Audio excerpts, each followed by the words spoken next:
Ok, dans cette vidéo, je vais vous partager les meilleures méthodes de prospection en 2026 qui fonctionnent le mieux de mon point de vue et ce que vous pourriez vous aussi utiliser afin de trouver plus de clients. Je vais vous partager les méthodes de prospection les plus connues, celles que tout le monde utilise. Je vais vous partager un petit peu moins mon retour d'expérience sur ce qui marche mieux, ce qui marche plus, pour pouvoir vous aider encore une fois à trouver des clients. Qui est-ce que je suis pour dire ça?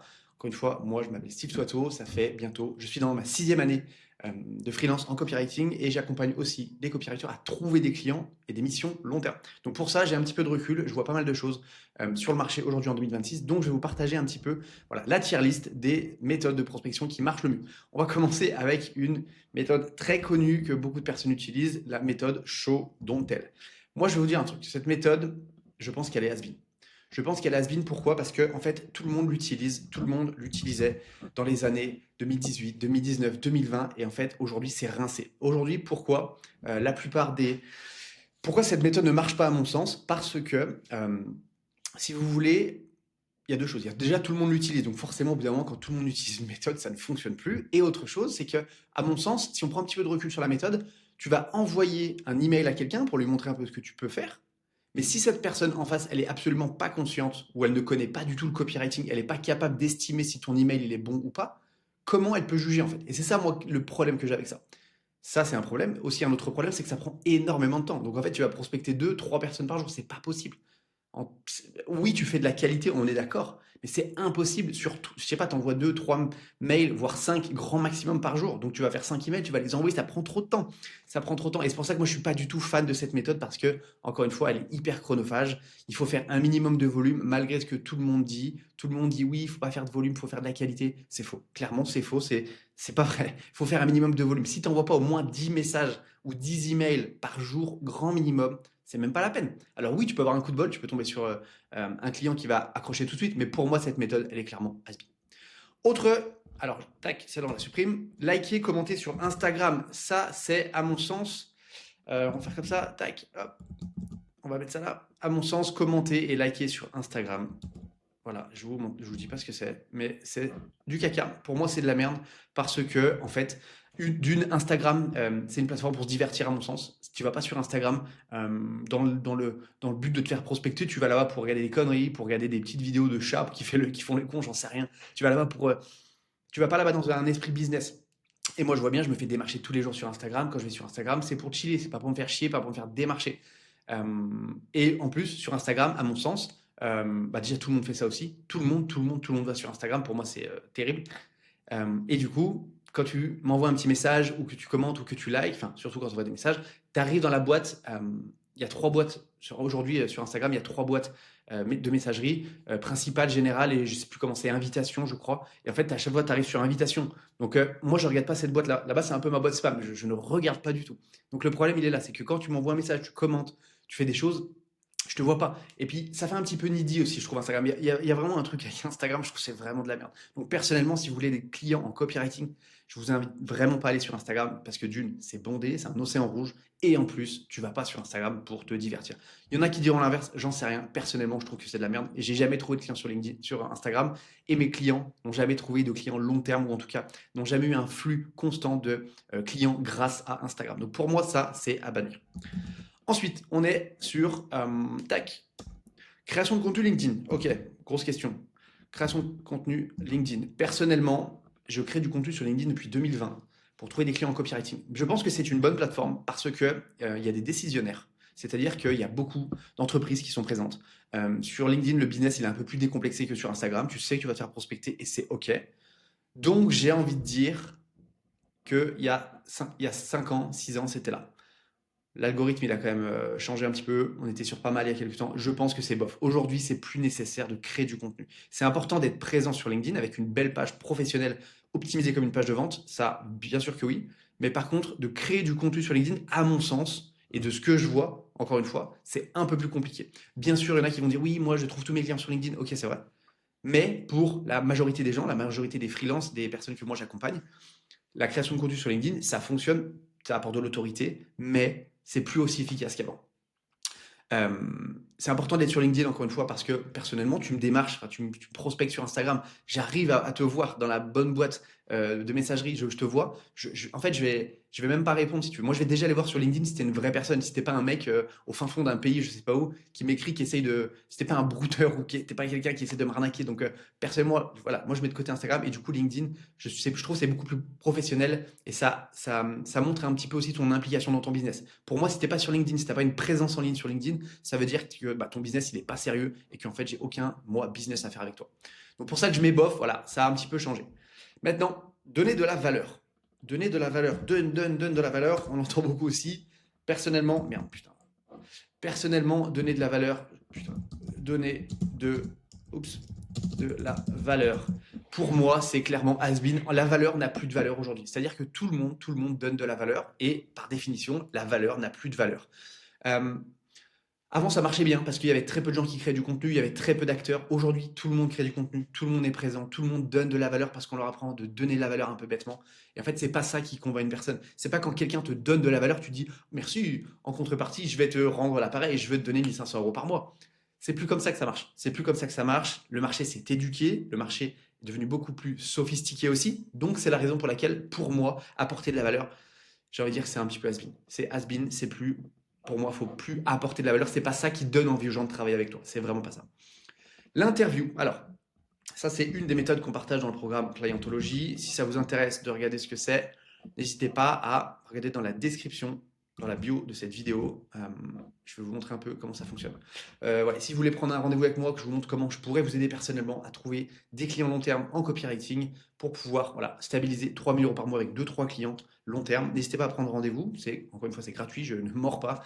L'objectif de ça, c'est de voir si je peux vous aider ou pas. Donc, c'est une des méthodes que nous, on utilise, que j'appelle la méthode interview. La méthode interview, c'est extrêmement efficace. C'est extrêmement efficace parce que en fait, tu approches tes clients d'une manière un peu désintéressée, c'est-à-dire que tu vas voir tes clients, enfin tes prospects, pardon, et tu vas leur proposer de les interviewer un petit quart d'heure. Parce que tu te poses des questions sur l'industrie, tu as plein de choses à voir. En échange de ça, tu leur dis que voilà, tu vas pouvoir leur partager 2-3 petits tips, 2-3 petites choses que tu as vues. L'idée de ça, c'est que tu puisses rentrer en contact facilement avec ces personnes-là. Et de leur dire aussi pendant l'appel, écoute, voilà, je fais un peu un benchmark de ce qui se passe sur l'industrie, j'aimerais comprendre un petit peu comment toi tu fais les choses, et aussi de créer une offre qui correspond parfaitement aux personnes dans ton cas, dans cette industrie-là, pour pouvoir voir un petit peu si ça peut les aider ou non. Et j'aimerais du coup te poser des questions. Une fois que tu es en call avec cette personne, la personne elle répond à tes questions, tu dis ok, merci, merci aussi. Merci beaucoup, j'ai toutes les informations qui me sont nécessaires.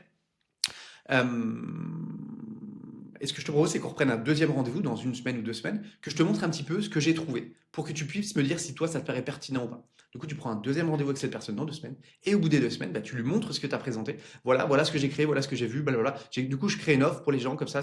Voilà. Est-ce que tu ne connaîtrais pas quelqu'un que ça pourrait aider? En fait, tu ne demandes pas à la personne si ça peut l'aider. Tu demandes, est-ce que tu ne connaîtrais pas quelqu'un que ça pourrait aider? Parce que comme ça montre qu'en fait, tu n'es pas focus sur cette personne. Et du coup, la personne, bah, elle va réfléchir, elle va dire, finalement, autour de moi, il y a qui bah, finalement, non, il y a moi en fait. Moi, ça pourrait m'aider parce que finalement, tu l'as créé un petit peu pour moi. Et du coup, tu es un petit peu désintéressé de la personne en face, donc ça crée quelque chose.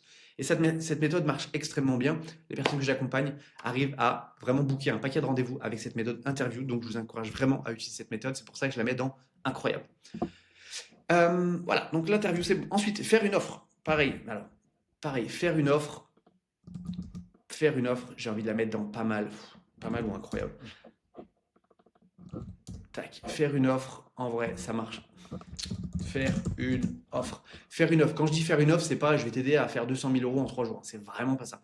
On n'est pas des vendeurs de tapis. L'idée de faire une offre, c'est de dire écoute, voilà, moi je suis sur, je sais pas, ton site web, ta séquence email, peu importe.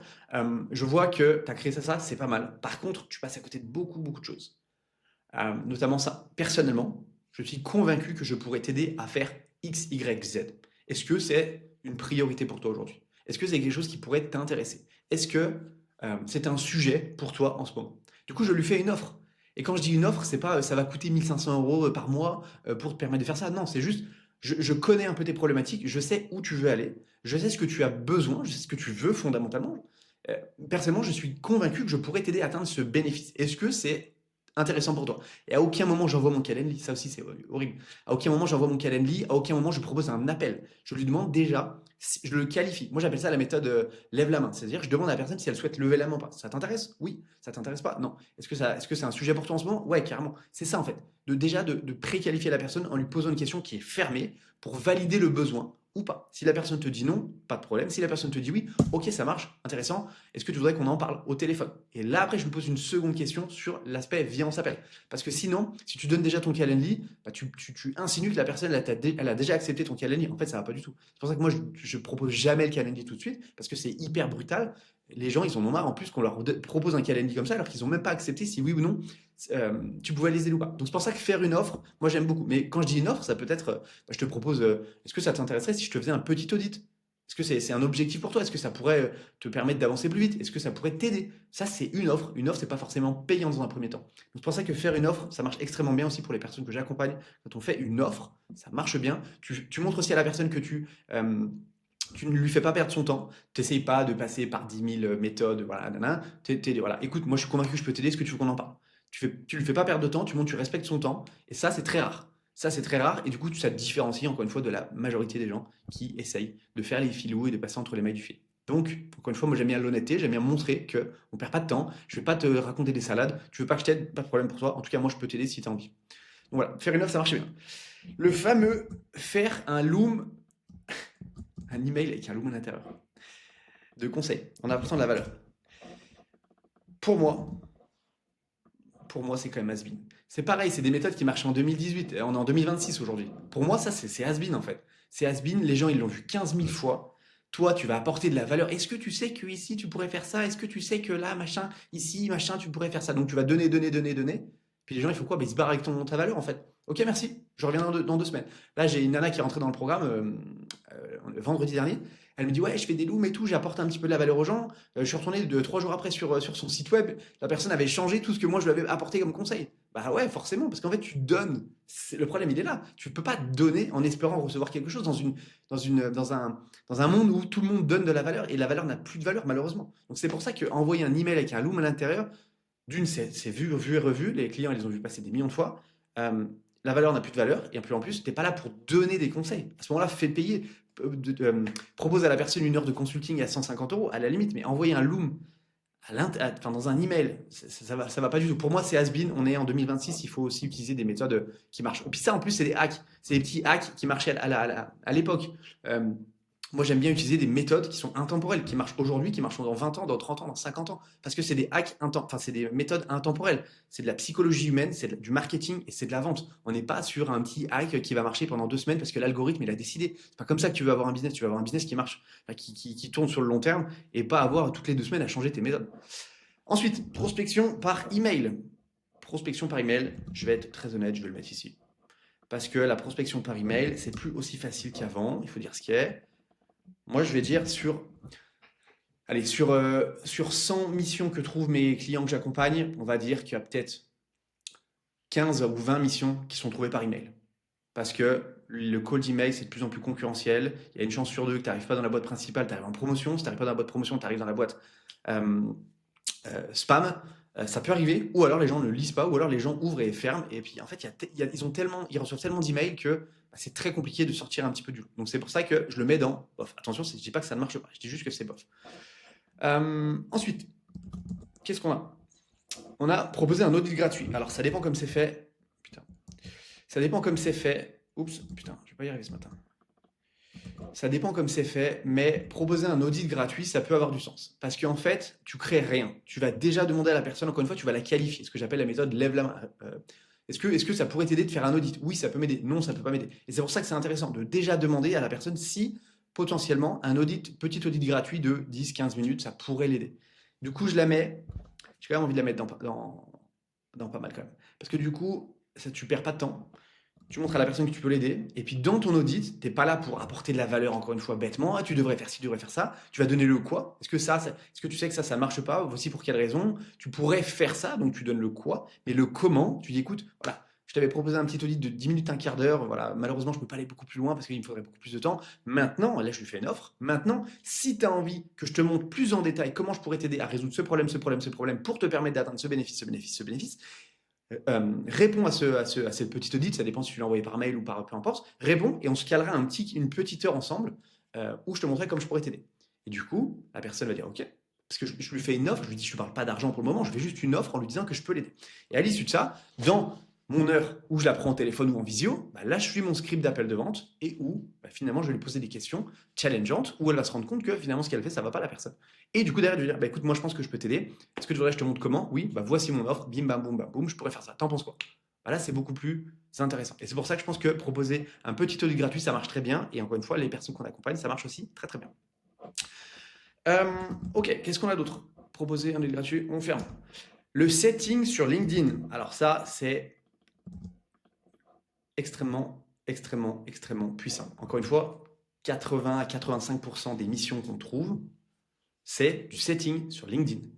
Parce que, encore une fois, le setting, si tu as la bonne méthodologie, la bonne manière d'aborder les gens, si tu sais quoi leur dire, si tu sais comment leur répondre, c'est un super pouvoir. Et encore une fois, 80 à 85% des missions qui sont trouvées chez nous sont trouvées grâce au setting. Parce que tu crées de la confiance, tu crées de la relation.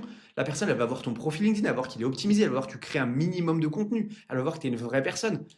Elle va voir que tu es sympa, que tu réagis, que tu rebondis, tu poses des questions, tac, bim, bam, boum. Du coup, ça marche bien. Et derrière, tu vas poser un petit appel. Donc, en fait, il y a déjà la relation qui se crée. À l'inverse, encore une fois, des autres méthodes où bah, je sais pas, je pense à la prospection par email, c'est un peu plus dur parce que tu connais pas la personne. La personne en face, elle te connaît pas, elle te voit pas, elle sait pas qui tu es. Pareil avec donner de la valeur. En fait, tu ne fais pas d'offre, tu es juste là. Alors qu'en setting LinkedIn, tu dis écoute, moi je pense que je peux t'aider. Est-ce que tu voudrais que je te montre comment? Viens, on se fait un petit appel, je te montrerai comment tu pourrais faire X, Y, Z. Et du coup, tu la qualifies comme ça et après, tu lui proposes un petit appel. Et dans cet appel, tu suis ton script d'appel de vente et là, boum, tu lui fais une offre. Donc, c'est pour ça que le setting LinkedIn, c'est extrêmement puissant. Même si la messagerie LinkedIn, elle est absolument pas optimisée, c'est extrêmement puissant, le setting LinkedIn, quand on cherche des clients en copywriting. Ok, qu'est-ce qu'on a d'autre? Tac, je vais dupliquer, hop. On a le setting. Merde, putain, je dis n'importe quoi. Les messages privés sur Instagram. C'est de la merde. C'est de la merde, c'est ce que je disais, il y a 3 messageries différentes, tu arrives au fond, moi on m'écrit, je sais pas si t'es une vraie personne, je sais pas si... Je vais sur ton profil LinkedIn, ton profil Instagram, tu as 3 abonnés, il y a rien dessus, excuse-moi, ça crée pas de confiance. Alors que, encore une fois, je parle de LinkedIn, mais LinkedIn, c'est... la plateforme, elle est déjà créée, tu as juste à mettre une belle photo, une belle bio, une belle tagline qui parle à ta cible, qui lui montre ce que tu peux apporter pour elle, et c'est tout en fait, t'as pas besoin de trucs de fou. Alors qu'Instagram, c'est un réseau social qui est très visuel. Et nous, en tant que copywriter, on écrit. On est logiquement pas très bon dans le design. En tout cas, je parle pour moi. Je suis très nul dans le design. Et donc, c'est pour ça que si bah, tu fais venir les gens finalement, c'est une landing page, ton profil LinkedIn, et que ton profil n'est pas optimisé, bah forcément que ça donne pas envie. Tu dis, c'est qui encore cette personne? Alors que, ok, si tu as 50 000 abonnés, que tu as une super DA, c'est très joli, ça peut rassurer. Mais aujourd'hui, je pense que c'est pas ton cas. En tout cas, c'est pas mon cas, et c'était pas mon cas quand j'ai commencé. Donc, c'est pour ça que moi, Instagram, je conseille pas du tout. Et du coup, les messages privés sur Instagram, je conseille pas du tout non plus. Pour toutes les raisons que j'ai citées juste avant. Ok, on arrive sur la fin. Et du coup, qu'est-ce qu'on a? Alors, je profite pour un petit appel à l'action. Encore une fois, si tu aimerais que je t'aide à trouver des clients long terme en copywriting avec des vraies méthodes de prospection qui fonctionnent en 2026, n'hésite pas à, encore une fois, postuler à l'accompagnement que j'ai créé. Ça ne t'engage en rien. On fait un petit appel, toi et moi. Je te pose des questions, je vois si je peux t'aider. Si je peux t'aider, je te proposerai une visio dans un second temps pour voir en détail comment je pourrais t'aider. Je te montrerai même à l'intérieur du programme que j'ai créé. En toute transparence, tu verras à l'intérieur et tu verras de tes propres yeux ce qui s'y passe, mais aussi les résultats que les copywriters que j'accompagne obtiennent pour que tu puisses savoir si ça peut être pour toi ou pas. Et je te partagerai les modalités d'intégration si tu souhaites nous rejoindre. Et enfin, du coup, j'avais dit donner des conseils lors d'un appel. Donc ça, c'est pareil. Hier, il y a une nana qui est rentrée dans le programme, ou je ne sais plus quand là récemment. Elle m'a dit j'ai fait un appel et tout, c'est trop bien, mais le problème, je lui ai donné plein de conseils. Plein de conseils lors de l'appel, je lui ai dit de faire ci, de faire ça, de faire ça, ok, et c'est tout. Ouais, est-ce que tu as suivi le script d'appel de vente? Ben non, et ben, le problème il est là. C'est qu'en fait, quand tu donnes des conseils aux gens, ça leur, en fait, ça les met pas dans une position où ils se disent merde, j'ai un problème, seul je suis pas capable, j'ai besoin de cette personne. Parce qu'en fait, tu donnes déjà tout. En fait, et c'est pour ça que ça marche pas. C'est pour ça que ça marche pas. Encore une fois, parce que le marché est très sophistiqué, il y a de la concurrence, tout le monde fait ça. Et en fait, comment dire, tu déclenches pas une réaction et tu donnes pas envie à une personne de bouger juste en lui donnant des conseils. Par contre, tu donnes envie aux gens de bouger quand tu lui fais comprendre qu'elle a un problème, que ce problème mérite d'être résolu maintenant et que si elle ne le résout pas maintenant, il risque de se passer quelque chose. Et c'est la raison pour laquelle, quand tu suis un vrai script d'appel de vente, pareil, j'ai fait une vidéo YouTube sur ma chaîne où je te partage mon script d'appel de vente, bah derrière, tu fais passer la personne de ah, je te connais pas exactement, tu fais quoi? Ah, putain, hyper intéressant, vas-y, bah, comment on fait pour bosser avec toi? Et c'est ça qui est important. Donc, on ne donne pas de conseils, vraiment. On donne vraiment pas de conseils parce que c'est pas ça qui fait passer à l'action. Peut-être que vous, ça vous fait du bien en vous disant, ouais, je donne des conseils aux gens, c'est super et tout, machin. Mais ok, c'est très bien, éthiquement parlant, si vous voulez. Le truc, c'est que l'éthique, ça vous fera pas gagner de fin. C'est pas ça que je veux dire. Ce que je veux dire, c'est que c'est pas en étant éthique, en pensant que vous êtes éthique, que vous allez trouver des clients. C'est pas ça. Tu peux très bien être éthique en suivant un script d'appel de vente, en fait. Et c'est ça que je veux vous faire comprendre, c'est que donner des conseils dans n'importe quelle situation, c'est pas ça qui fait que les gens vont comprendre que vous êtes la meilleure personne pour les aider et qu'elles ont un problème maintenant qui mérite d'être résolu maintenant. Donc, encore une fois, donner des conseils lors d'un appel, pas du tout conseil. Donc, voilà un petit peu la tier list des meilleures méthodes de prospection pour 2026. Si vous aimeriez, encore une fois, que je vous accompagne personnellement à trouver des clients long terme en copywriting, n'hésitez pas à postuler sous cette vidéo et je vous montrerai en détail à l'intérieur du programme et vous pourrez voir par vous-même ce qui s'y passe. Moi, je vous souhaite une bonne journée et je vous dis à très vite. Ciao!